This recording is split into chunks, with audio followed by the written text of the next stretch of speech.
नमस्कार शेतकरी मित्र. आज आपण डॉक्टर बाळासाहेब सावंत कोकण कृषी विद्यापीठाच्या अंतर्गत पशुसंवर्धन व दुग्धशास्त्र विभागाच्या गोशाळेमध्ये इथे उभे आहोत. आज आपण जनावरांवरील बाह्य परजीवीचे नियंत्रण कसे करावे याविषयी माहिती जाणून घेऊया. जनावरांवर असणारे बाह्य परजीवी यांचा जनावरांना कोणता दुष्परिणाम होतो, तर जनावरांना विविध आजार हे बाह्य परजीवींपासून होतात व त्याचमुळे जनावरांच्या उत्पादनामध्ये प्रचंड घट होते.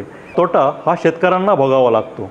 म्हणून बाह्य परजीवींचे नियंत्रण करणे हे अतिशय गरजेचे आहे, तसेच आवश्यकही आहे. तर बाह्य परजीवी म्हणजे काय? बाह्य परजीवी म्हणजे जनावरांच्या अंगावर असणाऱ्या माशा, डास, तसेच गोचीड, पिसवा व उवा ह्या होत यांचं नियंत्रण करणे हे अतिशय गरजेचे आणि अत्यावश्यक असते. यांचं नियंत्रण करण्यासाठी गोठ्याचे सुयोग्य व्यवस्थापन हे अतिशय महत्त्वाचे आहे. गोठ्याचे सुयोग्य व्यवस्थापनामध्ये गोठ्याची स्वच्छता हा अतिशय महत्त्वाचा भाग आहे. जशी आपण गोठ्याची स्वच्छता करतो तशीच जनावरांची स्वच्छता झाली पाहिजे. गोठ्याच्या आतील स्वच्छता करताना गोठा पूर्णपणे स्वच्छच असावा. तसेच जनावरही व्यवस्थित खरारा करून स्वच्छ करून घेतली व गोठ्यामधील शेण तसेच गोमूत्र यांची विल्हेवाट व्यवस्थितप्रमाणे केली तर माशांचा, डासांचा, त्याचप्रमाणे गोचिडचा वगैरे त्रास हा कमी होतो.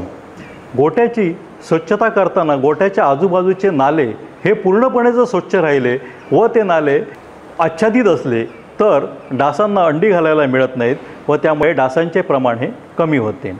माशांच्या बाबतीत विचार केला तर जनावरांच्या गोठ्यातील शेण तसेच काडी कचरा वगैरे किंवा जनावरांच्या अंगाखालील असलेले गवत हे आपण शेणकीच्या खड्ड्यामध्ये टाकतो. ज्यावेळी आपण हे सगळं शेणकीच्या खड्ड्यामध्ये टाकतो त्यावर जर आपण पॉलिथिन पेपर आच्छादला तर माशांनाही अंडी घालता येत नाहीत. त्यामुळे माशांचे प्रमाण कमी होण्यास मदत होते. काही जण तर गोठ्याला अतिशय बारीक जाळीदार जाळ्या अशा मारतात.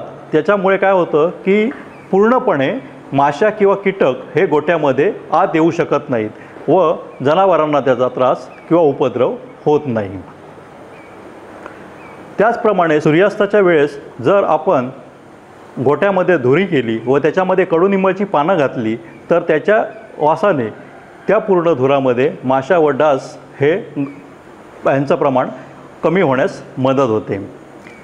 ज्याप्रमाणे आपण माशांचं व डासांचं नियंत्रण अशा प्रकारे करतो त्याचप्रमाणे गोचीड, पिसवा यांचं नियंत्रण करताना महत्त्वाचं एक लक्षात घेतलं पाहिजे की गोचीड किंवा पिसवा ह्या जनावराच्या शरीरातील रक्त शोषून घेतात.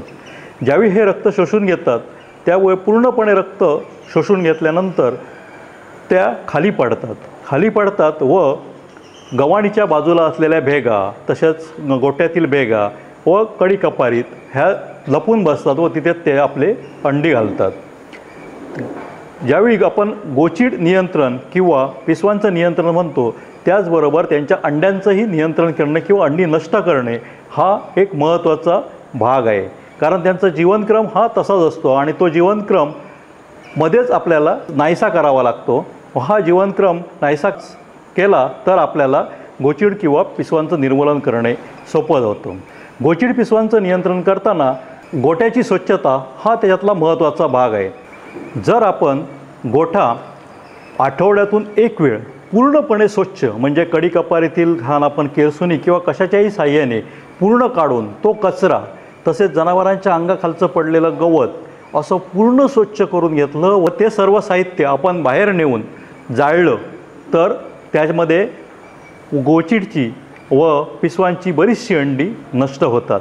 असं हे आता आपण आठवड्यातून एक दिवस केलं असे सलग 3 आठवडे म्हणजे प्रत्येक आठवड्यातून एकदा असं 3 आठवड्यातून 3 वेळा जर आपण केलं तर गोचीडचं व पिसवांचं निर्मूलन करणं सहज शक्य होतं. जर आपण उवांच्या बाबतीत विचार केला तर उवा हा जास्तीत जास्त म्हशींवर आपल्याला दिसतात. म्हशींच्या केसांवरही त्या बारीक त्याला दिसतात. या उवांचं निर्मूलन करताना महत्त्वाचं म्हणजे म्हशी भादडणे म्हणजे म्हशींच्या अंगावरचे पूर्ण केस काढणे हे त्याच्यावरचा अतिशय चांगला उपाय आहे. त्या केसांबरोबरच त्या उवा नष्ट होतात. तसेच जनावरांना म्हणजे म्हशींना खरारा जर आपण व्यवस्थित केला आणि स्वच्छ धुतल्या तर उवांचा नायनाट होण्यास मदत होते. अशा प्रकारे आपण जनावरांच्या गोठ्यातील स्वच्छता व्यवस्थितपणे केली तर जास्तीत जास्त बाह्य परजीवींचं निर्मूलन होण्यास मदत होते. काही प्रमाणात शेळ्यांमध्ये आपल्याला ओव्हांचं प्रमाणही दिसतं. शेळ्यांमध्ये किंवा जनावरांमध्ये ज्यावेळी ह्या बाह्य परजीवींचं प्रमाण जास्त असेल त्यावेळी वनस्पतीजन्य कीटकनाशके तसेच रासायनिक कीटकनाशके यांचा वापर आपण केला तर ह्या बाह्य परजीवींचं नियंत्रण राखण्यास मदत होते. बाह्य परजीवींचं नियंत्रण करताना ही कीटकनाशके ज्यावेळी आपण वापरतो त्यावेळी पशुवैद्यकीय तज्ज्ञाच्या सल्ल्यानेच ती वापरली गेली पाहिजेत, जेणेकरून याचा त्रास जनावरांना तसेच जो माणूस फवारणी करतो त्या माणसालाही होता कामा नये याची दक्षता घेतली गेली पाहिजे. ही कीटकनाशके वापरताना जर आपण वनस्पतीजन्य कीटकनाशकांचा विचार केला तर यामध्ये महत्त्वाची म्हणजेच करंज तेल व नीम तेल ही होत. या करंज तेल व नीम तेल ही 15-15 मिली व अंगाचा साबण फक्त 2 ग्रॅम 1 लिटर पाण्यामध्ये आपण याचं मिश्रण केलं व जनावरांच्या अंगावर फवारणी केली तर बाह्य परजीवींचं नियंत्रण राखण्यास मदत होते. ही फवारणी करताना जनावरांच्या समोर कोणत्याही प्रकारचं खाद्य किंवा पाणी असता कामा नये याची काळजी घ्यावी. तसेच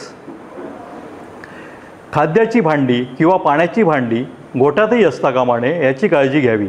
फवारणी केल्यानंतर जनावरांची फवारणी झाली की जनावरं बाहेर काढून गोठा पूर्णपणे फवारणी करून घ्यावा व गोठा फवारणी करताना त्यामध्ये कुठच्याही प्रकारचं खाद्य किंवा वैरण ही गोठ्यामध्ये असू नये याचीही काळजी तंतोतंत घ्यावी. रासायनिक कीटकनाशकांची फवारणी करताना हीच काळजी घेतली पाहिजे. रासायनिक कीटकनाशकांमध्ये डेल्टामेथ्रिन व सायपरमेथ्रिन अशी 2 प्रकारची कीटकनाशके जनावरांवर आपण फवारू शकतो. ही जनावरांवर कीटकनाशके फवारताना कुठच्या प्रकारचा बाह्य परजीवी आहे त्याच्यावर ते अवलंबून असतं आणि ते पशुवैद्यक तज्ज्ञाच्या सल्ल्याने त्यांना विचारून ती जर आपण फवारली तर बाह्य परजीवींचं नियंत्रण करण्यास आपल्याला खूप फायदा होतो. आता बाजारामध्ये इंजेक्शन स्वरूपातही औषधं उपलब्ध आहेत जी आपण पशुवैद्यकीय तज्ज्ञाच्या सल्ल्याने जर जनावरांना दिली तर आंतरजीवी व बाह्य परजीवी दोघांचंही नियंत्रण राखण्यास मदत होते. अशा प्रकारे ही सर्व औषधे जर आपण पशुवैद्यकीय तज्ज्ञाच्या सल्ल्याने जर वापरलीत तर ती योग्य प्रमाणात वापरली जातील. त्यामुळे त्यांचा जनावरांवर व फवारणी करणाऱ्या मनुष्यावर कोणत्याही प्रकारचा त्रास होणार नाही. तसेच जनावरांचे आरोग्य चांगले राहून त्याच्या उत्पादनातही वाढ होईल व शेतकऱ्यांचा आर्थिक स्तर उंचावेल. हा व्हिडिओ आपणास आवडल्यास डॉक्टर बाळासाहेब सावंत कोकण कृषी विद्यापीठाच्या यूट्यूब चॅनलला व फेसबुक पेजला लाईक करा, शेअर करा व सबस्क्राईब करा. धन्यवाद.